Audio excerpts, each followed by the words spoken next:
Hey everybody, Gary Fong, and I have been reading the comments under the CIA document, and there's a number of them where people have expressed a little bit of impatience or kind of frustration on wanting to be able to shift or hemisync or have a little bit of headway into meditation. So what I decided to do is dedicate this video a little bit into kind of a real perfunctory education on Zen meditation by way of giving you an example through something that's called Magic Eye. And the basic principle of Zen meditation is it's defined as the art of nothingness. And so what it basically does is allows you to be completely in the present moment. And that is free of distraction, free of what they call monkey mind, the left hemisphere getting busy, weighing itself down with expectation energy and performance anxiety, emotional attachment, things like that. So I'm going to give you a really cool demonstration. I'll show you how this works. Now there's a thing called Magic Eye. I'll go to the website, magiceye.com. And in Magic Eye, this used to be extremely popular. It was syndicated on comic books and in the comic strips on Sunday paper. And what this is kind of like a stereo viewer. It's really interesting because you look at it, but you actually look past it so that you can see your left and right eyes kind of meld two patterns together, and then they sync. They literally sync, and then create a third-dimensional latent image. It's really, really fun, but I want to show you how this mimics the frustration of that one gets when they're trying to do something like hemisync, or they're trying to achieve something like shift. If you look at this image here, and you look past it, what happens is you will see, magically, a peace symbol form. So I'm going to go ahead and do it, and you can watch me, and there's a couple of things that we're going to come back later. So when you watch this, go back and observe a couple of things about what my behavior is like when I'm getting myself into the image, okay? So I'm going to do it.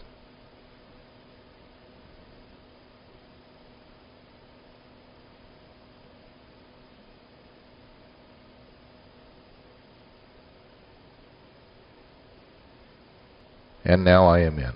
I see a floating peace sign that is over the psychedelic background.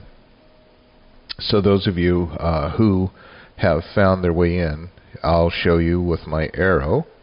My arrow is going to trace the circle. And I'm going to go all around the perimeter of the circle. I'm going to go down. Right here is the center. Now I am in. Notice how my eyes are. Notice how my breathing is. I'm completely inside the hologram.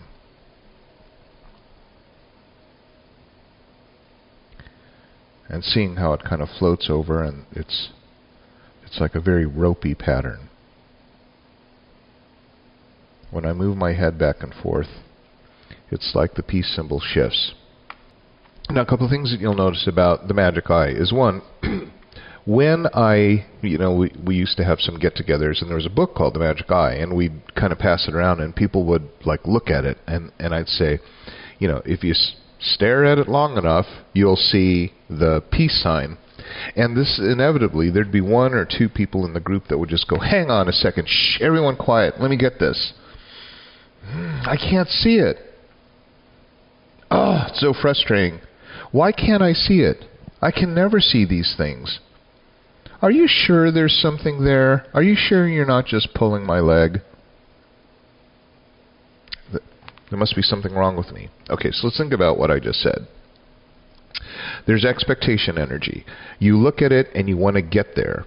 So you're skeptical and you stare and I'm not getting it. You probably know someone in your family at Thanksgiving who would be just really ticked off. They would just leave and then go to a corner of the room.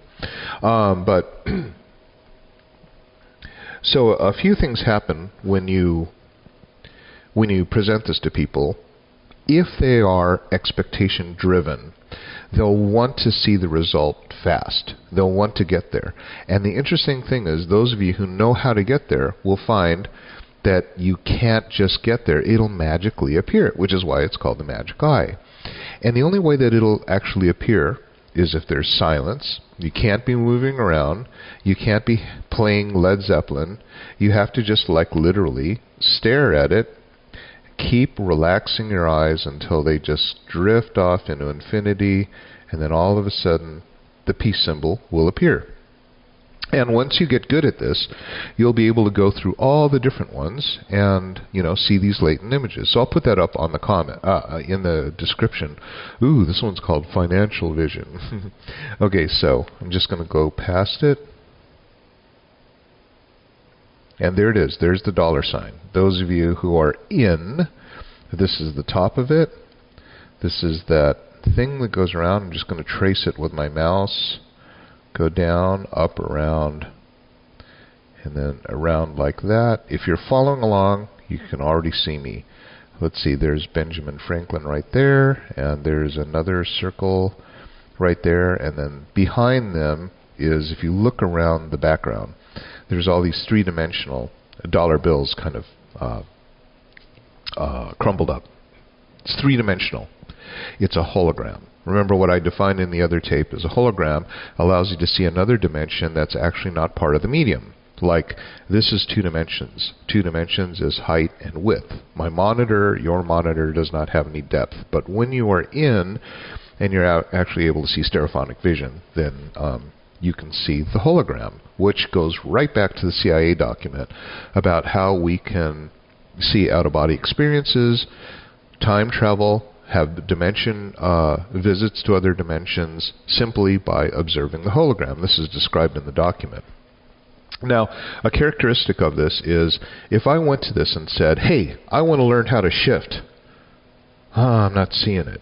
Okay, that's called expectation energy, and that will not work when you're trying to become a flatter vibration, which they call tapping out, and actually start to receive information. Those of you who know how to do the magic eye, you'll notice that you never know when it's going to appear. You just be there, and then you just wait, and then it'll appear. You'll also notice that you can't be impatient. You can't have distractions like music or other things. You can't have a busy mind. You have to clear the deck and literally just go, I'm going to do nothing but, there it is. That's as close as I can come to explaining how Zen meditation works, how hemi-syncing works, how holographic viewing works, is simply through the magic eye. Because what happens in Zen meditation is called the art of nothingness. And I had to, take the course because I went to a karate school, and the sensei asked me why I wanted to go to his school, and I said, well, because your style of Zen-Doru karate wins all the tournaments. And he goes, well, that's all wonderful. And I said, so I'd like to be a part of it. And he goes, well, what's the motivation for you to go to my school? And I said, well, I just moved into town, and I'm a new kid. I don't have any brothers and sisters. I want to be the big guy on the playground. I want to be able to kick anyone's ass. So he said, I see. I'm going to put you in class on Saturday, 1 o'clock. And we'll give you some very special teaching. He put me into Zazen meditation. I'm 12 years old. Zazen is when you put your legs into full lotus position. That means your ankles are touching the tops of your thighs. And people, just kind of wonder. And then your hands are like this, okay? And they go down to just below your navel, comfortably on your lap.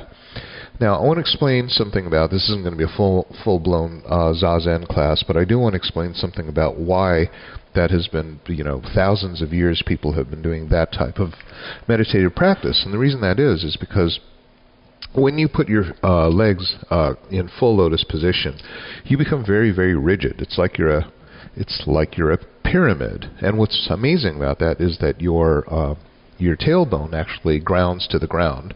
And then when you sit extremely rigid, then everything that comes in through your crown chakra passes right through the tailbone and all the way down through.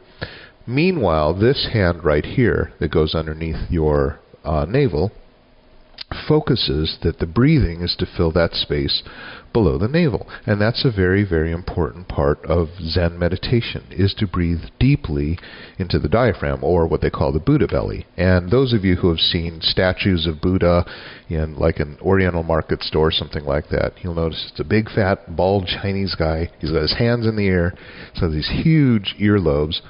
He's got this massive belly, and sometimes when you go to these stores, they'll say, rub Buddha's belly for good luck.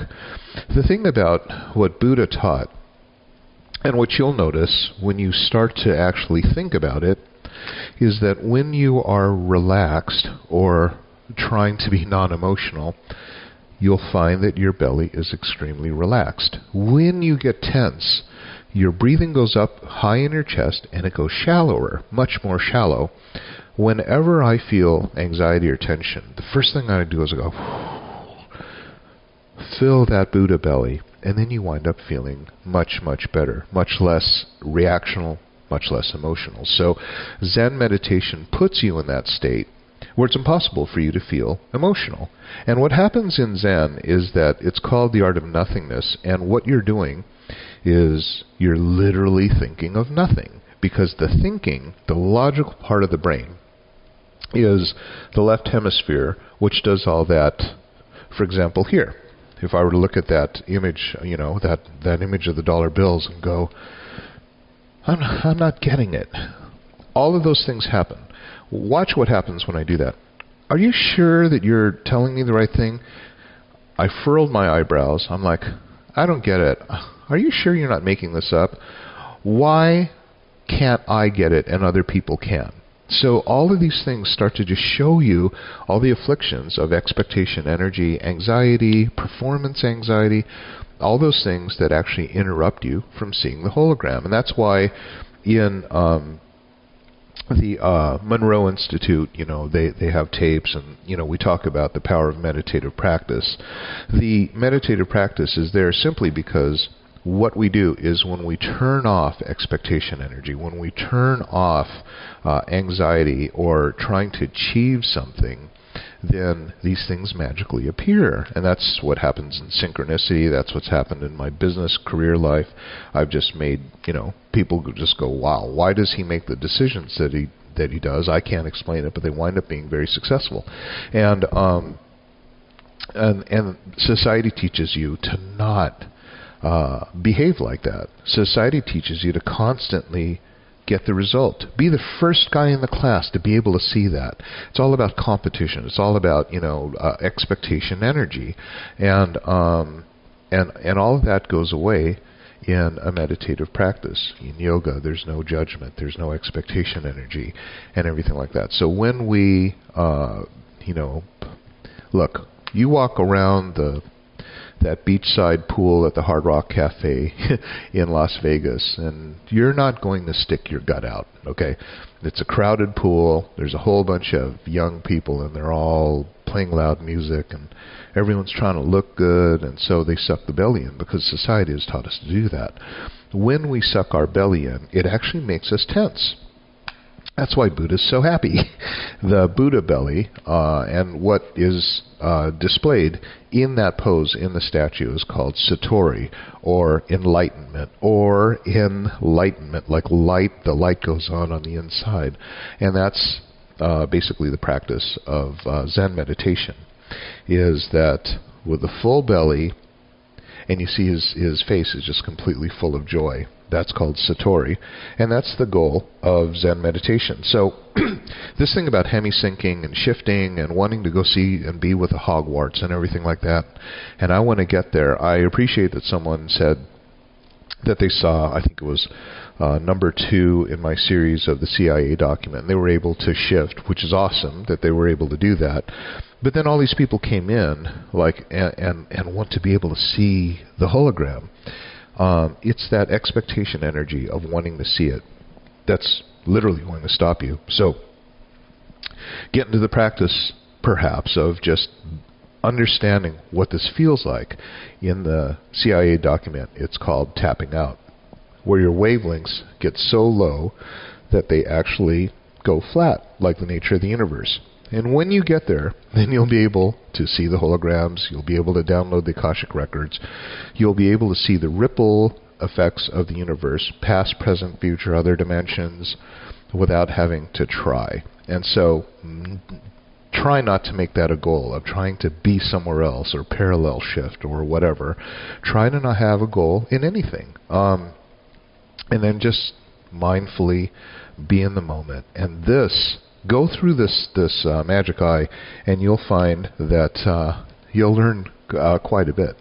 You'll actually be in that state of kind of close to hemi-syncing, because you'll turn off your left hemisphere, your right hemisphere, and this does nothing to the pineal gland. Oh, by the way, a number of people were asking me, why does the CIA document have a missing page?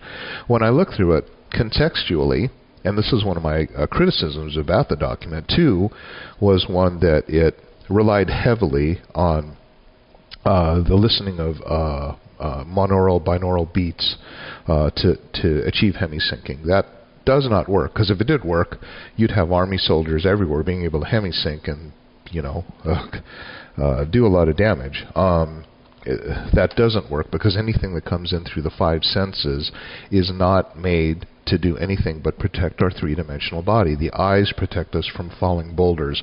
The ears protect us from gunfire nearby. The nose protects us from forest fire. And so and so on and so on. That's all the five senses are for. To think that the five senses are going to give us awareness about why we exist, or what's our purpose, or what are we here to learn, that's completely... It's a little bit foolish, because you cannot hear a dog whistle. You cannot hear below 20 hertz or over 20,000 hertz. You cannot see the infrared. You cannot see the ultraviolet. So there's a lot that you can't see. You certainly can't see with your eyeballs other dimensions or parallel universes or have out-of-body experiences. All of these things happen through the pineal gland, which is probably the reason why it's excluded from the document. Anyway, I am reading all of your comments. They're extremely interesting to me, because they give me a little bit of guidance as to why the hell I even put up the CIA document thing. I didn't even know it was a thing, but then it became a thing. It became such a thing that the CIA took it down. I'm not going to put it back up, because if the CIA took it down, I'm not going to go and put it up. It's like I'm not going to walk into Langley, Virginia. That floor has a big CIA document sign. I'm not going to put a banner on the wall that says, ooh, whatever. So, anyway, I do welcome your comments. Another thing, though, too, that would be helpful is that like my videos, because Facebook's algorithms use that in order to put something forward. And, for probably a couple months, my CIA documents videos had only a couple hundred views, 154,000 subscribers. I don't know. Was it shadow banned? That's up to you to speculate. But anyway, hope this helps. I'm reading all your comments, and I will take your comments and make new ones. Insofar as Part 6 is going to be really interesting, because it talks about the dimensional aspect of seeing the beginning and the end, the entirety of an event, and that'll be kind of fun. I just need to kind of bounce it around and see how I'm going to present that to you. Okay? Thanks for watching. Bye.